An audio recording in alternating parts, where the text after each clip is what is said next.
주님의 부활의 은혜가 우리의 삶과 가정마다 개인마다 다 함께 하시기를 축원합니다. 여러분은 예수님의 많은 기적이 있었지만 부활의 역사는 가장 중요하고 가장 크고 우리의 신앙의 기초가 되는 부활의 기적입니다. 그리스도께서 다시 살아나신 그 일이 없었으면 우리의 믿음이 헛것이다, 이렇게 사도 바울은 역설적으로 강조했습니다. 그만큼 예수께서 부활하신 그 은혜가 우리에게 소중하고, 그만큼 이 부활의 아침, 부활의 그 은혜를 받은 우리들에게는 참 소중한 날이 이 부활 주일입니다. 이 부활의 아침에 우리에게 하나님이 주시는 말씀을 우리 함께 이 말씀을 통해서 함께 읽고 나누고 또 배우겠습니다. 안식 후 첫날 새벽, 여인들이 이제 주님 그 산소에 찾아갔을 때에 그들이 듣습니다. 그가 살아나셨다. 마음마다 슬픔이 가득하고, 참 그 존귀하신 주님이 십자가에 달려 죽으셨구나, 안타까운 마음, 주님의 십자가에 돌아가신 주님을 안타깝고 슬프게 생각하면서 불쌍하신 우리 주님 가슴을 치면서 통곡하고, 그래서 참 마음의 실망과 절망의 심정으로 있던 사람들이, 그들 중에서 이 여인들이 예수님의 시신에 향품을 바르기 위해서 간 것입니다. 오늘 1절, 2절, 3절에 그 말씀을 합니다. 향품을 사다 두었다가 안식 후 첫날 매우 일찍이 해 돋을 때에 무덤으로 가며 서로 말합니다. 누가 우리를 위해서 문에서 돌을 굴려 주리요. 예수 운동의 그 참 기쁨과 감사와 소망에 차 있던 그 예수님의 운동이 이렇게 참 안타깝게 허무하게 끝나는가, 절망 그리고 참 슬픔의 심정으로 이 여인들이 가는 것입니다. 그러나 그 무덤에서는 이미 새로운 역사가 그 아침에 시작되고 있었습니다. 돌은 굴려져 있고, 그리고서 그 속에 흰옷 입은 청년이 있는데 그가 살아나셨고 여기 계시지 아니하니라, 그 말씀을 듣습니다.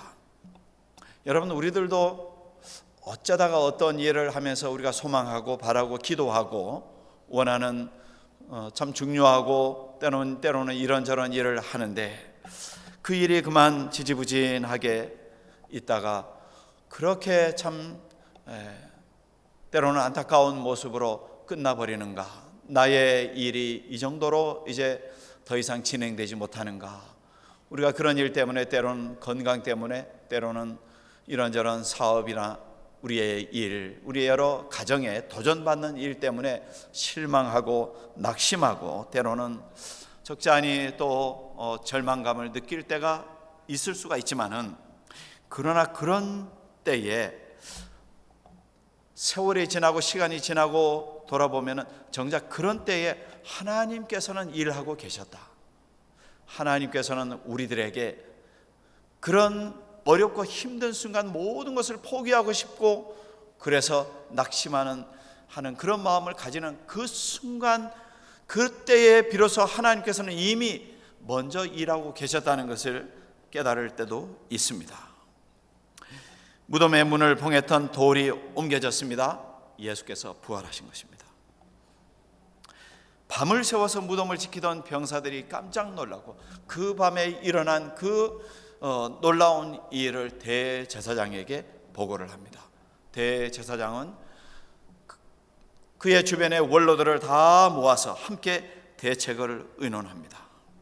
그리고 군인들에게 돈을 많이 주어서 헛소문을 퍼뜨리기 시작합니다. 지난밤에 제자들이 병사들이 자는 동안에 그들의 선생을 훔쳐갔다고 이렇게 소문을 내라고 해서 그 소문을 퍼뜨리게 됐습니다. 마태복음 말씀에 그런 말씀의 기록이 있습니다. 그렇게 시작된 것이 소위 예수님의 시신 도적설 하는 이야기입니다. 제자들이 훔쳐 감추고서 이제 선생이 살았다, 이렇게 말을 퍼뜨린다는 것입니다. 그런데 우리가 상식적으로 생각을 해도 제자 몇 명이서 그렇게 많은 병사들이 지키고 있는 그 무덤을 돌문을 열고서 선생님의 시신을 이렇게 훔쳐내는 것이 참 쉽지는 않다는 것을 알고 있습니다. 그리고 또 한 가지는 그렇게 만약에 훔쳐서 거짓으로 감추어뒀다고 그렇게 생각을 한다 할지라도 가룟 유다를 뺀 모든 제자들이 그리고 주변에 있는 많은 사람들이 목숨을 걸고 예수께서 다시 부활하셨다는 그 부활의 복음을 전파하다가 모두가 다 한결같이 생명을 내어드리고 그리고 희생하고 순교하는 일이 생겼는데 그것은 더더욱이 쉽지 않은 그런 일이라는 것입니다. 예수께서는 다시 사셨고 그것은 거짓이 아니라는 것입니다. 그리고 예수께서 일찍이 내가 다시 살아나야 하리라, 십자가를 지고 다시 살아나야 하리라 말씀을 계속 반복해서 말했습니다. 우리가 이 사순절에 마가복음을 읽는데 마가복음 8장 31절 다시 살아나야 하리라, 9장 31절 내가 다시 살아나야 하리라, 10장 34절 다시 살아나야 하리라. 계속 반복해서 예수께서는 십자가를 지시되 다시금 살아나야 하리라, 살아나리라 예수께서 그렇게 계속 강조해서 가르쳐 주신 것입니다. 사도 바울이 말하죠. 고린도전서 15장에 말합니다. 장사 지낸 바 되셨다가 성경대로 사흘 만에 다시 살아나서 게바에게도 보이고 12제자에게도 보이고 500여 형제들에게도 보이고, 그런데 그 많은 사람들 대다수는 지금 아직까지 생존해 계시고, 그리고 또 야고보에 어떤 분들은 잠드셨지만은 그 후에 야고보에게도 보이셨고, 그리고 모든 사도에게와 맨 나중에 만삭되지 못하여 난 자와 같은 사도 바울 자신에게도 보이셨습니다. 이것을 고백합니다. 그리고 말하기를 그리스도께서 만일 살아나신 일이 없으면 우리의 믿음이 헛되다. 이것은 역설적인 그런 강조입니다. 그렇죠? 전도서에 있는 말씀처럼 헛되고 했더니 모든 것이 다 헛되다. 이것은 하나님 안에 살지 못하는 인생들은 헛될 수 있다는 것입니다. 그러나 하나님이 함께하는 성도의 삶, 하나님의 사람들의 삶은 그것이 복되고 복되다는 것입니다. 모든 것이 다 복되다. 오늘 이 말씀에서 사도 바울이 그렇게 말하잖아요. 너희의 믿음도 헛되고 너희가 여전히 죄 가운데 있을 것이다. 어떻게? 죄 가운데 있으면 우리가 구원을 받을 수가 없습니다. 그러므로 만일 그리스도 안에서 우리가 바라는 것이 이 세상의 삶뿐이면 모든 사람 가운데 우리가 정말 불쌍한 존재가 될 수밖에 없지만, 그러나 주께서는 죽은 자 가운데 다시 살아나사 잠자는 자들의 첫 열매가 되었습니다 하는 이 선포를 사도 바울이 하는 것입니다. 때문에 여러분, 이 안식 후 첫날 부활의 이 아침은 예수님의 십자가로 죽으심의 그 절망의 밤을 지난 모든 하나님의 사람들에게 다시 이 부활의 아침에 하나님께서 예수 그리스도를 다시 살리시고, 그리고 예수 그리스도의 부활의 아침을 통해서 모든 사람들, 우리들에게 소망의 아침을 맞이하게 하신 줄 믿습니다. 우리는 여러분 그 은혜를 받았습니다. 그래서 그가 살아나셨다, 이것은 우리들이 감사하고 기뻐하고 감격하고 나가서 전해야 될 부활의 복음인 것입니다. 무덤 속을 들여다본 여인들이 또 한 가지 메시지를 받습니다. 갈릴리, 거기서 배우리라. 갈릴리로 가라. 가서 그의 제자들과 베드로에게 이르기를 예수께서 너희보다 먼저 갈릴리로 가시나니 전에 너희에게 말씀하신 대로 너희가 거기서 배우리라 하라 하는지라. 여러분, 우리가 이 말씀을 보실 때에 왜 예수께서 갈릴리에서 보자고 하시는지는 다 알고 있습니다. 그런데 이 말씀을 보면서 부활하신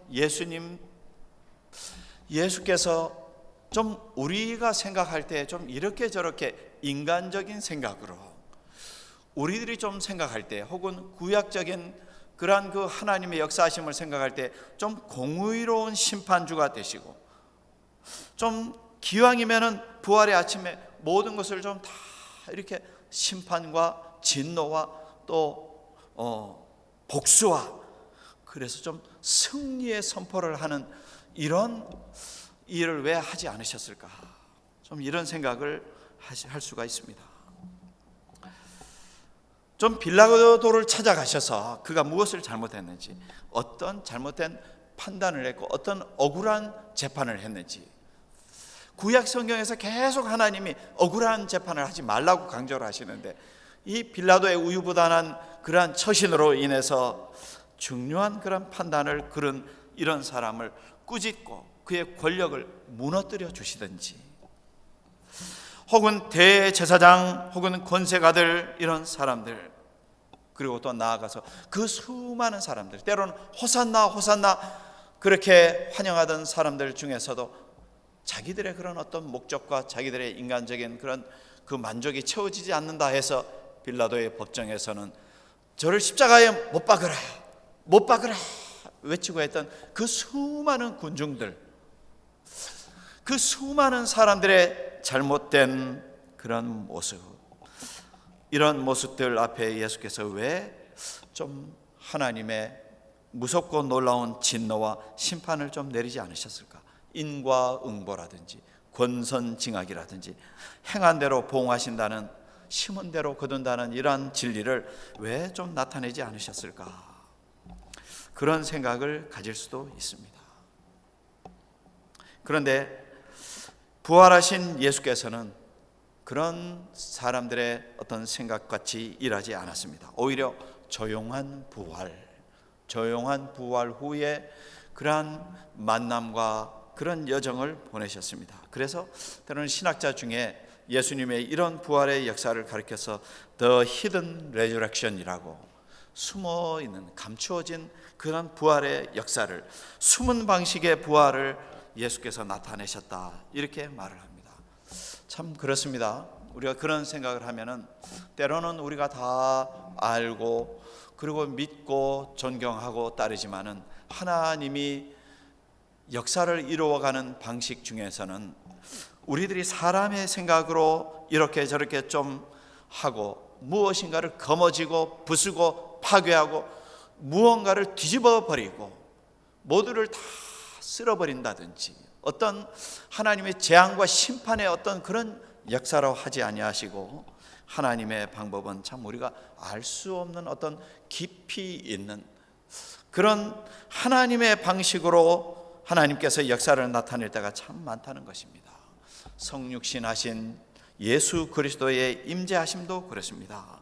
많은 사람들 앞에 높임받고 존경받고 그리고 많은 사람들이 우러러보는 그런 방식으로 임하기보다는 낮고 천한 곳에 겸손히 임하셨습니다. 그리고 사람들과 함께 계셔서 그래서 사람들을 회복해 하시고 고쳐주고 먹이시고 살리시고 그리고 말씀을 가르치고 사랑의 계명을 가르치고 섬김을 받으려 하지 않고 섬김을 받으려 하고 우리 목숨까지 내어주시는 주님의 그런 방식, 십자가를 지시는 그런 방식으로 하나님은 구원의 역사를 이루어 가셨다는 것입니다.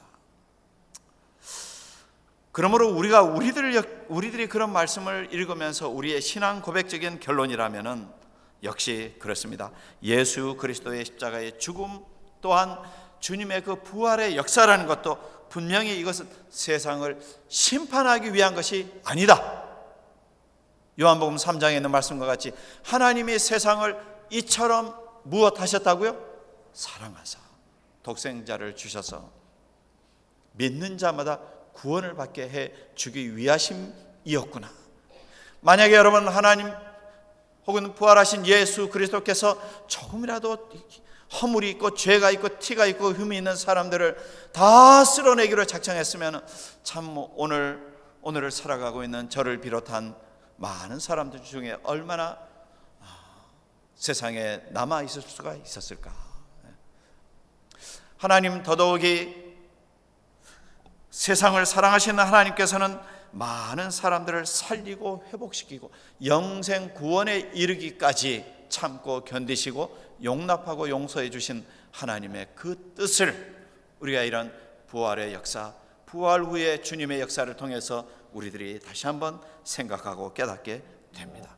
갈릴리에서, 갈릴리라는 곳으로 이제는 제자들을 부르시는데, 갈릴리는 어떤 곳입니까? 갈릴리는 처음 주님을 만났던 곳입니다. 처음 주님 앞에 부름을 받고 내가 주님을 사랑합니다, 내가 주님을 따르겠습니다, 주님의 그 말씀을 통해서 은혜를 받고 주님의 그 이루어 주시는 많은, 고쳐주시고 회복해 하시는 그것을 경험한 곳이 갈릴리라는 곳입니다. 거기에서 사람들, 제자들은 사명을 받았습니다. 그리고 예수님을 통해서 새로운 인생, 새로운 소명을 받은 곳이 바로 그곳입니다. 그곳에 예수께서는 부르시고 16장 15절 16절에 보면은 이렇게 말씀하십니다. 온 천하에 너희는 다니면서 만민에게 복음을 전파하라. 믿고 세례받는 사람은 구원 얻을 것이라. 이제 모두가 다 십자가에 달려 죽으시는 주님 곁을 떠나서 숨고 멀리 떠나버린 제자들이 많이 있었지만, 다시금 처음 사랑받은 곳, 처음 부름받은 그곳으로 다시금 모셔서 예수께서는 그들에게 다시금 그들의 마음을 회복해 하시고 그들에게 사명을 주시는 것입니다. 부활의 복음을 전파할 사명을 주시는 것입니다. 그러므로 여러분, 오늘 이 부활의 아침은 모든 사람들이 산 소망으로, 살아있는 소망으로 다시금 새로워지는 날입니다. 때로는 우리들의 건강 문제 때문에, 이런저런 어렵고 힘든 문제들 때문에 여러분, 우리가 주저앉을 수도 있습니다. 때로는 힘들어할 수도 있습니다. 질병 때문에, 아픔 때문에, 여러 연단받고 도전받는 일 때문에 우리는 주저앉을 수 있지만, 그러나 이 부활의 아침은 여러분 다시금 일어나는 날입니다. 힘을 내고 예수께서 다시 살아나시고 잠자는 자들의 첫 열매가 되어주신 주님께서 다시 사심같이 우리도 영육간에 다시금 일어서는 날입니다. 그리고 여러분, 이 부활의 아침은 바로 예수께서 마음에 실망하고 안타까움 속에서 숨어있고 낙심하고 좌절하고, 그리고 모든 것이 끝났다고 생각하는 그런 제자들을 다시금 불러 모으셔서 새로운 사명, 부활의 복음의 전파의 그 사명을 다시금 일깨워 주시는 그런 새로운 소망, 새로운 사명의 복음 전파의 사명을 주시는 그런 날입니다. 여러분, 이 부활의 아침 우리 모두가 주님과 함께 다시금 일어서고 주님의 복음을 들고 다 함께 세상으로 나아가시는 우리 성도님들 다 되시기를 주님의 이름으로 축원합니다.